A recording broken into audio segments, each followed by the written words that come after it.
أعوذ بالله من الشيطان الرجيم بسم الله الرحمن الرحيم إن الذين آمنوا وعملوا الصالحات أولئك هم خير البرية جزاؤهم عند ربهم جنات عدن تجري من تحتها الأنهار خالدين فيها أبدا رضي الله عنهم ورضوا عنه ذلك لمن خشي ربه صدق الله مولانا العلي العظيم وبلغنا نبيه ورسوله الكريم محترم آج 13 محرم الحرام ہے۔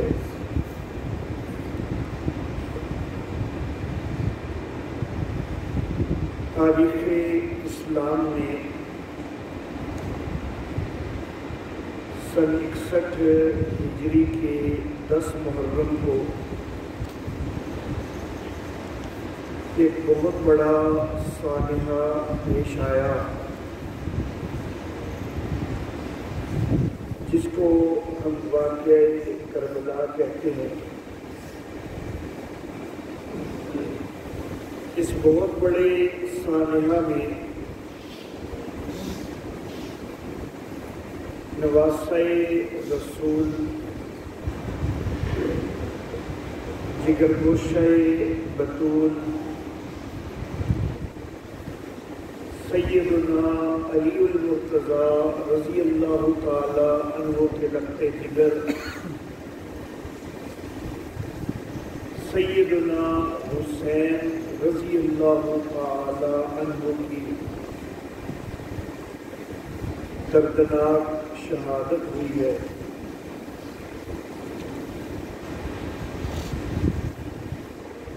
اس لیے آج کے درس میں سیدنا حسین رضی اللہ تعالی عنہ کی شان اور ان کی منقبت میں چند باتیں گزارش کرنا چاہتا ہوں، اور اسی لیے میں نے یہ دو آیات مبارکہ تلاوت کی ہیں کہ جن کے اندر صحابہ کرام رضوان اللہ علیہم اجمعین ان کی شان اللہ رب العزت نے ذکر فرمائی ہے، اور ان کے لیے اللہ رب العزت نے انعامات کا تذکرہ فرمایا ہے۔ اللہ فرماتے بے شک وہ لوگ جو ایمان لائے اور نیک عمل کیے اولئک هم خیر البریہ، وہ مخلوق میں سے بہترین لوگ ہیں، ان کا بدلہ ان کے رب کے ہاں ہے۔ باغات ہیں کہ جن کے نیچے نہریں بہتی ہیں، ان باغات میں وہ ہمیشہ رہیں گے، اور ساتھ اللہ رب العزت یہ سرٹیفکیٹ عطا فرماتے ہیں کہ رضی اللہ عنہم ورضوا عنہ، اللہ ان سے راضی ہو گیا اور وہ اس سے راضی ہو گئے۔ یہ اس کے لیے ہے کہ جو اپنے رب سے ڈرے۔ بہرحال میرے محترم احباب، نواسۂ رسول سیدنا حسین رضی اللہ تعالی عنہ کو بھی صحابیت کا شرف حاصل ہے۔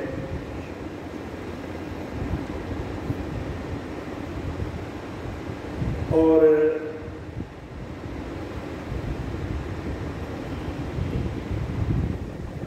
نبی اکرم صلی اللہ علیہ وآلہ وسلم کا نواسہ ہونے کی نسبت بھی حاصل ہے۔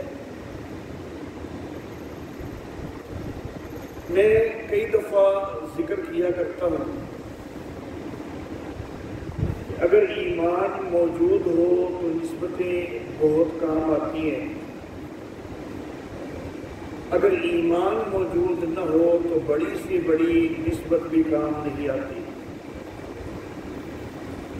نسبت کی ایک بڑی اہمیت ہے، لیکن وہ اہمیت اسی وقت ہے کہ جب ایمان بھی ساتھ موجود ہو۔ اگر ایمان موجود نہیں تو 950 سال اللہ کے دین کی تبلیغ کرنے والے نبی کا بیٹا ہے، لیکن اس کو نسبت کام نہیں آ رہی، وہ جہنم رسید ہو رہا ہے۔ اللہ کے خلیل نبی کا والد ہے، نسبت بہت اونچی ہے، لیکن ایمان موجود کوئی نہیں تو نسبت کام نہیں آ رہی۔ سیدنا نوح علیہ الصلوۃ والتسلیمات اور سیدنا لوط علیہ الصلوۃ والتسلیمات کی بیویاں ہیں، نسبتیں تو بڑی اونچی ہو گئی، لیکن ایمان موجود کوئی نہیں تو کام نہیں آ رہی یہ نسبتیں۔ اور دوسری طرف دو چھوٹے چھوٹے بچے ہیں، نبی اکرم صلی اللہ علیہ وآلہ وسلم کی زندگی میں ابھی بالکل چھوٹی عمر کے، ان کو ابھی اس عمر کے اندر کوئی تکالیف نہیں برداشت کرنی پڑی، ابھی اس چھوٹی عمر میں کوئی اذیتیں نہیں برداشت کرنی پڑی۔ دوسری طرف وہ صحابہ کرام ہیں کہ جنہیں تپتی ریت پہ بھی لٹایا جا رہا ہے، جنہیں انگاروں پہ لٹایا جا رہا ہے، جنہیں مکہ کی گلیوں میں گھسیٹا جا رہا ہے، جنہیں چٹائی کے اندر لپیٹ کے دھونی دی جا رہی ہے، جنہیں پانی میں ہوتے دیے جا رہے ہیں، جنہیں ظلم و جبر کے ساتھ شہید کیا جا رہا ہے، لیکن ان صحابہ کرام کے مقابلہ میں جنت کے جوانوں کے سردار ہونے کا اعزاز اگر ملتا ہے تو ان دو چھوٹے چھوٹے شہزادوں کو مل جاتا ہے۔ رحمت کائنات صلی اللہ علیہ وآلہ وسلم فرماتے ہیں کہ الحسن والحسین سیدا شباب اہل الجنہ، کہ حسن اور حسین جنت کے جوانوں کے سردار ہیں۔ اللہ اللہ، تو یہ نسبت ہے نبی اکرم صلی اللہ علیہ وسلم کے نواسے ہونے کی، اس کے ساتھ ایمان چونکہ موجود ہے تو یہ نسبت اتنا کام آ گئی کہ یہ جنت کے جوانوں کے سردار بن گئے۔ بعد کی زندگی میں ان جوانوں نے، ان شہزادوں نے بھی بڑی تکالیف دیکھی ہے، بڑی اذیتیں برداشت کی ہیں، لیکن جس وقت رحمت کائنات صلی اللہ علیہ وسلم نے ان کو جنت کے جوانوں کا سردار فرمایا تھا، اس وقت تک بہرحال انہوں نے وہ کوئی اذیتیں، کوئی تکلیفیں نہیں دیکھی تھی۔ اس کے باوجود میرے آقا محمد عربی صلی اللہ علیہ وآلہ وسلم کے نواسہ ہونے کی نسبت ہے تو یہ ان کو جنت کے جوانوں کا سردار بنا رہی ہے۔ دونوں کا اعزاز دنیا میں بھی ہے، جنت میں بھی ہے۔ دنیا کے اندر بھی رحمت کائنات صلی اللہ علیہ وآلہ وسلم نے فرمایا کہ ہما ریحانتایا فی الدنیا، یہ دونوں دنیا کے اندر میری خوشبوئیں ہیں، حضرت حسن اور حضرت حسین، اور جنت کے اندر بھی اعزاز حاصل ہے کہ سیدہ شباب اہل الجنہ، یہ دونوں جنت کے جوانوں کے سردار ہیں۔ اللہ اللہ، میرے محترم احباب، سیدنا حسین رضی اللہ تعالی عنہ، ان کو یہ اعزاز حاصل ہے کہ ان کی سب سے پہلی خوراک جو ان کی زندگی میں ان کو دی گئی ہے تو وہ رحمت کائنات سید الانبیاء محمد عربی صلی اللہ علیہ وآلہ وسلم کا لعاب ہے۔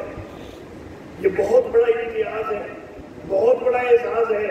کہ سب سے پہلی خوراک جو حضرت حسین رضی اللہ تعالیٰ عنہ کے منہ میں گئی ہے تو وہ نبی اکرم صلی اللہ علیہ وآلہ وسلم کا پاک لعاب ہے۔ یہ وہی لعاب ہے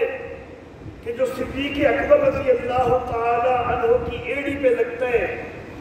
تو ایڑی کو ڈسے ہوئے سانپ سے شفا ہو جاتی ہے، یہ ڈسے ہوئے موذی کیڑے سے شفا مل جاتی ہے۔ یہ وہی لعاب ہے کہ سیدنا علی المرتضیٰ رضی اللہ تعالیٰ عنہ کی آنکھوں پہ لگتا ہے تو اس کے بعد ساری زندگی ان کی آنکھیں درد نہیں کرتی۔ یہ وہی لعاب ہے کہ جو کڑوے اور کھارے کنویں کے اندر گرایا جاتا ہے تو اس کا پانی میٹھا ہو جاتا ہے، اور یہ سب سے پہلی خوراک بنا ہے اس شہزادے کی سیدنا حسین رضی اللہ تعالیٰ عنہ کی۔ تو یہ بڑا اعزاز ہے۔ میرے محترم احباب، دور حاضر میں ہماری کچھ بڑی بدبختی کہ ہم اپنی کئی روایات کو چھوڑ چکے، لیکن اگر ہم آج سے کچھ ہی سال پہلے چلے جائیں، پیچھے چلے جائیں، تو ہمارے معاشرہ کے اندر ایک بڑی اچھی روایت نظر آتی تھی کہ اگر کوئی بچہ پیدا ہوا ہے تو کوشش کی جاتی تھی کہ کسی نیک بزرگ سے اس کا نام رکھوایا جائے، اور اس چیز کو اپنے لیے اعزاز سمجھا جاتا تھا کہ فلاں نے نام رکھا ہوا ہے، فلاں نے نام رکھا ہوا ہے۔ دور حاضر میں ہماری بدنصیبی کہ ہم اپنی اس روایت کو بھول چکے، اور گھر کے سارے افراد ہی یہ چاہ رہے ہوتے ہیں کہ میری بات مانی جائے، میری بات مانی جائے۔ یہاں پر سارے ہی بڑے بنے ہوتے ہیں، ہر ایک ہی بڑا بنا ہوتا ہے، لیکن بہرحال ایک اچھی روایت یہ ہوا کرتی تھی کہ کسی بڑے بزرگ سے نام رکھوایا جاتا تھا، اور بچے فخر سے بتایا کرتے تھے کہ میرا نام فلاں نے رکھا ہوا ہے، میرا نام فلاں نے رکھا ہوا ہے۔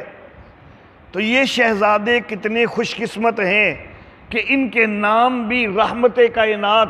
سید الانبیاء صلی اللہ علیہ وآلہ وسلم نے رکھے ہیں۔ سیدنا حسن پیدا ہوئے، حضرت علی رضی اللہ تعالی عنہ یہ ایک جنگجو شخصیت تھے، تو ان کو ایک نام بڑا پسند تھا حضرت علی المرتضیٰ رضی اللہ تعالیٰ عنہ کو۔ چونکہ خود بھی جنگجو تھے تو جو نام پسند ہے وہ پسند ہے حرب۔ حرب کا معنی جنگ، تو یہ نام ان کو بڑا پسند تھا۔ حضرت حسن پیدا ہوئے تو حضرت علی نے کہا کہ ان کا نام میں نے حرب رکھنا ہے، لیکن رحمت کائنات صلی اللہ علیہ وسلم نے فرمایا کہ نہیں علی، یہ حرب نہیں، یہ حسن ہے۔ تو حضرت حسن کا نام رکھا گیا۔ پھر حضرت حسین پیدا ہوئے۔ سیدنا علی المرتضیٰ رضی اللہ تعالیٰ عنہ کے دل کے اندر وہی پرانی خواہش وہ پھر جاگتی ہے کہ اس کا نام میں نے حرب رکھنا ہے۔ ان کو یہ نام پتہ نہیں کتنا پسند تھا کہ پہلے بچے پہ بھی وہ یہ نام رکھنا چاہ رہے ہیں، دوسرے بچے پر بھی وہ یہی نام رکھنا چاہ رہے ہیں، لیکن رحمت کائنات صلی اللہ علیہ وسلم نے فرمایا کہ نہیں علی، یہ حرب نہیں، یہ حسین ہے۔ اللہ اللہ، حسن خوبصورت، حسن اچھا، حسن چنگا، حسن سونا، اور حسین چھوٹا سونا، تو دونوں خوبصورت نام رکھے اور رحمت کائنات سید الانبیاء صلی اللہ علیہ وآلہ وسلم نے رکھے۔ میرے محترم احباب، میرے آقا محمد عربی صلی اللہ علیہ وآلہ وسلم کو بڑی محبت تھی ان دونوں شہزادوں سے۔ مستدرک حاکم کے اندر رحمت کائنات صلی اللہ علیہ وسلم کا ارشاد ملتا ہے۔ حضرت جابر روایت کرتے ہیں کہ نبی اکرم صلی اللہ علیہ وآلہ وسلم نے فرمایا کہ لِكُلِّ بَنِي أُمٍّ عَصَبَةٌ، ہر ماں جائے کی کوئی عصبہ ہوتے ہیں، کوئی دودیالی رشتہ دار ہوتے ہیں، ماں زادوں کے، ماں کے جنے ہوا کو عصبہ ہوتے ہیں ان کے، يَنْتَمُونَ عَلَيْهِمْ، کہ جن کی طرف لوگ اپنی نسبت کرتے ہیں، جن کی طرف نسبت کی جاتی ہے کہ یہ ہمارے دودیالی رشتہ دار ہیں، إِلَّا ابْنَ فاطمہ، مگر یہ جو فاطمہ کے دو بیٹے ہیں نا، فَأَنَا وَلِيُّهُمَا وَعَصَبَتُهُمَا، تو میں محمد ہی ان کا ولی بھی ہوں اور میں محمد ہی ان کا عصبہ ہوں، میں محمد ہی ان کا دودیالی ہوں۔ اللہ اللہ۔ اور میرے محترم احباب، میرے آقا محمد عربی صلی اللہ علیہ وآلہ وسلم کو اتنی محبت ہے ان دونوں شہزادوں سے کہ فرمایا کہ الحسن والحسین ابنایا، حسن اور حسین میرے بیٹے ہیں، من احبہما احبنی، جو حسن اور حسین سے محبت کرے وہ مجھ سے محبت کرتا ہے، ومن احبنی احبہ اللہ، اور جو مجھ سے محبت کرتا ہے اللہ اس سے محبت کرتا ہے، ومن احبہ اللہ ادخلہ الجنہ، اور جس سے اللہ محبت کرتا ہے اللہ اس کو جنت میں داخل کر دیتا ہے۔ تو گویا کہ بنیاد یہ ہے کہ حسن اور حسین کی محبت رکھو تو ان سے محبت رکھنے والا مجھ سے محبت کرتا ہے، اور جو مجھ سے محبت کرے اللہ اس سے محبت کرتا ہے اور اللہ اس کو جنت میں داخل کر دیتا ہے۔ اور دوسری طرف فرمایا کہ وَمَنْ أَبْغَضَهُمَا، لیکن جو حسن اور حسین سے دشمنی رکھے، جو ان سے عداوت رکھے، جو ان سے بغض رکھے، أَبْغَضَنِي، اس نے میرے ساتھ بغض رکھا، وَمَنْ أَبْغَضَنِي أَبْغَضَهُ اللَّهُ، اور جس نے میرے ساتھ بغض رکھا، میرے ساتھ دشمنی رکھی، اللہ اس کے ساتھ دشمنی رکھتا ہے، وَمَنْ أَبْغَضَهُ اللَّهُ أَدْخَلَهُ النَّارِ، اور جس سے اللہ دشمنی رکھتا ہے اللہ اس کو جہنم رسید کر دیتا ہے، اللہ اس کو آگ میں داخل کر دیتا ہے۔ اللہ اللہ۔ تو ان شہزادوں کی محبت یہ ہمارے ایمان کا تقاضا ہے۔ اللہ اللہ۔ نبی اکرم صلی اللہ علیہ وآلہ وسلم کے کندھوں پر سواریاں کرنے والے، نبی اکرم صلی اللہ علیہ وسلم کی گود میں کھیلنے والے، نبی اکرم صلی اللہ علیہ وآلہ وسلم جن کو اپنے گلے سے لگاتے ہیں بار بار، جن کا میرے آقا صلی اللہ علیہ وسلم منہ چومتے ہیں، تو یہ شہزادے ہمیں محبوب ہیں، انتہائی محبوب ہیں، اور ہمارے ایمان کا تقاضا ہے کہ یہ ہمیں محبوب ہونے چاہیے۔ اگر ان سے محبت نہیں ہے تو ہمارا ایمان ہی کامل نہیں ہے۔ میرے محترم احباب، رحمت کائنات سید الانبیاء محمد عربی صلی اللہ علیہ وآلہ وسلم منبر پر تشریف فرمائیں، جمعے کا خطبہ دے رہے ہیں، سامنے سے یہ دونوں شہزادے چلے آ رہے ہیں، بالکل چھوٹی عمر ہے اور ابھی پوری طرح چلنا جو ہے، سیدھا چلنا، دوڑنا، وہ ابھی ان کے لیے ممکن نہیں ہو رہا۔ چلتے ہیں پھر لڑکھڑا کے گرتے ہیں، پھر اٹھتے ہیں، پھر چلتے ہیں، پھر لڑکھڑاتے ہیں۔ اللہ اللہ۔ رحمت کائنات صلی اللہ علیہ وآلہ وسلم نے ان شہزادوں کو دیکھا، دونوں نے سرخ کرتے پہنے ہوئے تھے۔ سرخ اگر خواتین سے مشابہ نہ ہو، خواتین کے سرخ لباس سے مشابہ نہ ہو تو مرد کے لیے بھی سرخ لباس جائز ہے، اس کے اندر کوئی ایسی دھاریاں وغیرہ ہو جائیں کہ وہ خواتین کے ساتھ اس کی مشابہت نہ رہے، تو مردوں کے لیے بھی سرخ لباس جائز ہوتا ہے۔ ایک رنگ ایسا ہے کہ جس سے قطعی طور پر منع کیا گیا ہے، اور وہ زرد رنگ ہے، کیونکہ زرد رنگ کچھ مذاہب کا شعار ہے، تو جو کسی دوسرے مذہب کا شعار ہے تو اس سے جو ہے وہ ممانعت کی گئی ہے، اس کے علاوہ کسی رنگ سے ممانعت نہیں کی گئی۔ اور اگر ایک موسم میں، اشارہ کروں گا سمجھ آپ خود جائیں، اگر ایک موسم میں کالا رنگ کسی طبقے کا شعار بن جاتا ہے تو پھر اس موسم میں کالے رنگ سے بھی بچنا چاہیے۔ میرے آقا صلی اللہ علیہ وسلم نے فرمایا ہے کہ من تشبہ بقوم فہو منہم، جس نے کسی قوم کی مشابہت کی تو وہ انہی میں سے ہے۔ تو جس طرح زرد رنگ جو ہے وہ کچھ لوگوں کا مذہبی شعار ہے، تو نبی اکرم صلی اللہ علیہ وآلہ وسلم نے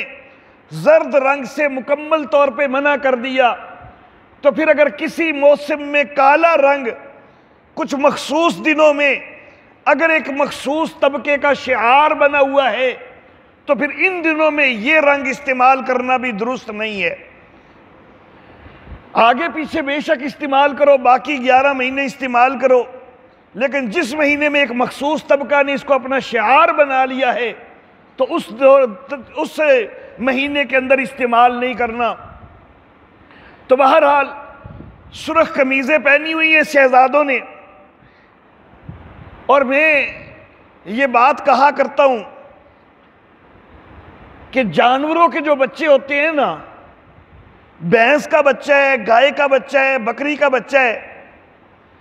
پیدائش کے تھوڑی دیر بعد آپ دیکھتے ہیں کہ وہ اٹھتے ہیں، چلتے پھرتے ہیں، بلکہ دوڑتے ہیں۔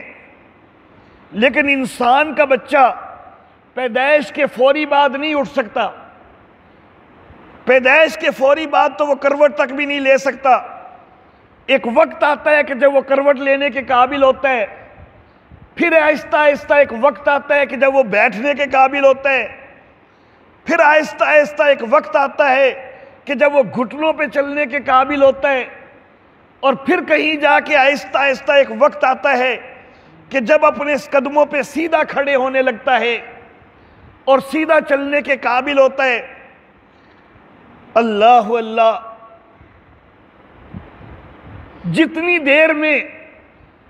بچہ سیدھا کھڑے ہونے کے قابل ہوتا ہے اتنے عرصہ میں اللہ رب العزت اس کے اندر اتنی قوت مدافعت پیدا کر چکے ہوتے ہیں کہ اگر وہ لڑکھڑا کے گرتا ہے تو اس کو کوئی خاص چوٹ نہیں لگتی۔ جب تک چوٹ جو ہے وہ بچے کے لیے زیادہ نقصان دہ ہے تب تک اللہ بچے کو کھڑا ہی نہیں کرتے، لیکن جس وقت اس کے اندر اتنی قوت مدافعت آ چکی ہوتی ہے کہ یہ معمولی چوٹ برداشت کرنا اس کے لیے مشکل نہیں ہوتا، اللہ اس وقت بچے کو چلاتے ہیں۔ تو میرے محترم احباب، یہ حضرات حسنین، یہ دونوں شہزادے یہ آ رہے ہیں، لڑکھڑا کے گرتے ہیں، ہمارے بچے بھی لڑکھڑا کے گرتے ہیں، اور ہمیں پتہ ہوتا ہے کہ معمولی چوٹ ہے، کوئی مسئلہ نہیں ہے، ہم ان کو دیکھ کے ہنس رہے ہوتے ہیں۔ لیکن رحمت کائنات سید الانبیاء صلی اللہ علیہ وآلہ وسلم ان شہزادوں کے متعلق اتنے حساس ہیں، اتنے حساس ہیں کہ میرے آقا کو معلوم بھی ہے کہ یہ چوٹ ان کو پریشان کرنے والی کوئی نہیں، لیکن اس کے باوجود میرے آقا برداشت نہیں کرتے۔ منبر سے خطبہ پڑھتے ہوئے، بیان کرتے ہوئے اپنا بیان چھوڑ کے نیچے اترے میرے آقا صلی اللہ علیہ وآلہ وسلم، اور جا کے ان دونوں کو جو ہے وہ اٹھایا اور اٹھا کے اپنے ساتھ لے کے آئے منبر پر۔ تو میرے آقا محمد عربی صلی اللہ علیہ وآلہ وسلم جن شہزادوں کا معمولی گرنا، ان کی معمولی چوٹ بھی برداشت نہیں کرتے، تو انہی میں سے چھوٹا شہزادہ حضرت حسین رضی اللہ تعالیٰ عنہ انتہائی بے دردی سے شہید کیے گئے ہیں 10 محرم کو۔ میرے محترم احباب، مجھے کئی لوگ کہتے ہیں کہ لقال محسن یہ حضرت حسین کے معاذ اللہ ثم معاذ اللہ قاتلوں کا دفاع کرتا ہے۔ ایسا قطعاً نہیں ہے۔ حضرت حسین کے قاتل، ان کے اوپر اللہ رب العزت کی لاکھوں کروڑوں لعنتیں ہوں، بلکہ لاکھوں کروڑوں تو بہت چھوٹا لفظ ہے، بے شمار لعنتیں ہوں جو حضرت حسین کے قاتل ہیں ان پر بھی، حضرت حسین کے قتل کے اوپر جو راضی ہو اس کے اوپر بھی بے شمار لعنتیں ہوں۔ حضرت حسین کے قتل میں کسی بھی طرح جو ملوث ہو، جو شریک ہو، اس کے اوپر بھی بے شمار لعنتیں ہوں۔ اور میرا اگلا جملہ بھی پھر برداشت کیجئے گا، میرا اگلا جملہ بھی سنیے گا کہ حسن کے قاتلوں پہ بھی بے شمار لعنتیں، جو قتل کی منصوبہ بندی کریں ان پہ بھی بے شمار لعنتیں، جو قتل پہ راضی ہو اس پہ بھی بے شمار لعنتیں، جو کسی بھی انداز میں قتل میں شریک ہو اس پر بھی بے شمار لعنتیں۔ اور سنو کہ جو اصل قاتلوں کے چہروں پہ پردے ڈال کے ساری امت کو غلط راستے پہ لے کے جا رہے ہیں اور اصل قاتلوں کا چہرہ چھپا کے ان کا دفاع کر رہے ہیں، ان کے اوپر بھی بے شمار لعنتیں ہوں۔ اللہ اللہ، حضرت حسین کے قاتل کون ہیں کہ جن کے متعلق خود حضرت حسین کہہ رہے ہیں، خود حضرت حسین کا بیان وہ موجود ہے کہ حضرت حسین کہتے ہیں کہ یہی لوگ ہمیں بلانے والے ہیں اور یہی ہمارے قتل کے درپے ہوئے بیٹھے ہیں۔ اللہ اللہ، حضرت حسین کے بیٹے کا بیان کہ کوفیوں نے شہید کیا ہے، حضرت حسین کی بہن سیدہ زینب کا بیان کہ کوفیوں نے شہید کیا ہے، تو کوفیوں کا نام چھپانے والوں کے اوپر بھی بے شمار لعنتیں ہوں کہ جو ان کا نام چھپا کے تو غلط لوگوں کی طرف منسوب کرتے ہیں، غلط نسبتیں کرتے ہیں کہ فلاں قاتل ہے، فلاں قاتل ہے، حالانکہ قاتلین جو ہے وہ کوفی قاتل ہیں۔ میرے محترم احباب، رحمت کائنات محمد عربی صلی اللہ علیہ وآلہ وسلم حضرت برا فرماتے ہیں کہ نظر پڑی حضرت حسن پر، حضرت حسین پر، تو میرے آقا نے دعا فرمائی، ترمذی کے اندر موجود ہے، اللہم انی احبہما فاحبہما، یا اللہ میں بھی ان دونوں شہزادوں سے محبت کرتا ہوں، یا اللہ تو بھی ان سے محبت کر۔ اللہ اللہ، رحمت کائنات صلی اللہ علیہ وسلم ان کے لیے دعائیں مانگ رہے ہیں۔ اور میرے محترم احباب، یہ حضرات حسنین نبی اکرم صلی اللہ علیہ وآلہ وسلم سجدے میں جائیں تو حضرات حسنین اگر سجدے کے دوران نبی اکرم صلی اللہ علیہ وسلم کی پشت مبارک پہ آ جاتے ہیں تو میرے آقا ان کی وجہ سے سجدہ لمبا کر دیتے ہیں۔ اتنی عظیم شان ہے ان حضرات حسنین کی۔ اللہ اللہ، حضرت حسین رضی اللہ تعالی عنہ ایک دفعہ نبی اکرم صلی اللہ علیہ وآلہ وسلم نے دیکھا، پکڑنے کے لیے آگے بڑھے، حسین دوڑ پڑے۔ جس طرح بچہ جو ہے کئی دفعہ وہ آگے سے دوڑ پڑتا ہے، تو نبی اکرم صلی اللہ علیہ وآلہ وسلم تیزی سے آگے نہیں ہوئے، بلکہ بچہ دوڑا ہے نا، تو جس طرح بچے کو کھلانے کے لیے ایک شرارت کا انداز ہے کہ مجھ سے پکڑا نہیں جا رہا، جیسے ایسے ظاہر کرنا ہوتا ہے، تو نبی اکرم صلی اللہ علیہ وسلم پیچھے آہستہ آہستہ دوڑ رہے ہیں کہ شہزادے کو یہی محسوس ہو کہ مجھ سے پکڑا نہیں جا رہا۔ تو تھوڑی دیر اس طرح کھلاتے رہے، اور پھر جا کے نبی اکرم صلی اللہ علیہ وسلم نے اپنے شہزادے کو پکڑا اور ان کا منہ چوما، ان کو اپنے ساتھ لگایا۔ تو بہرحال یہ حضرات حسنین رضی اللہ تعالیٰ عنہما بہت بڑا درجہ ہے، بہت بڑا مقام ہے، بہت مرتبہ ہے۔ اللہ اللہ، ایک آخری بات کر کے اجازت چاہوں گا، ویسے تو بہت ساری باتیں مزید کی جا سکتی ہیں، لیکن ایک آخری بات وہ میں عرض کرنا چاہوں گا کہ حضرت حسن سے بھی مجھے محبت، حضرت حسین سے بھی مجھے محبت، تو جو ان دونوں کا امام ہو کیا اس سے محبت نہیں ہونی چاہیے؟ جن کو ان دونوں نے امام مانا ہو، اور رحمت کائنات صلی اللہ علیہ وسلم نے پیشین گوئی فرمائی تھی کہ میرا یہ بیٹا حسن یہ سید ہے، اور اللہ اس کے ذریعے مومنوں کی دو بڑی جماعتوں کے درمیان صلح کروائے گا۔ اب حضرت حسن رضی اللہ تعالیٰ عنہ نے وہ صلح کیسے کروائی تھی کہ حضرت حسن رضی اللہ تعالیٰ عنہ نے خلافت حضرت امیر معاویہ کے سپرد کر کے وہ صلح کی تھی۔ تو گویا کہ نبی اکرم صلی اللہ علیہ وآلہ وسلم حضرت حسن کی تعریف فرما رہے ہیں کہ یہ میرا بیٹا سید ہے، یہ مومنوں کی دو عظیم جماعتوں کے، نبی اکرم صلی اللہ علیہ وسلم نے فئتین عظیمتین کا لفظ بولا ہے کہ مومنوں کی دو عظیم جماعتوں کے درمیان یہ صلح کروائے گا۔ تو وہ جب دو بڑی جماعتیں ہیں اہل ایمان کی، دو عظیم جماعتیں ہیں، تو پھر جس انداز میں وہ صلح ہوئی ہے وہ انداز بھی تو پھر پسندیدہ ہے نا،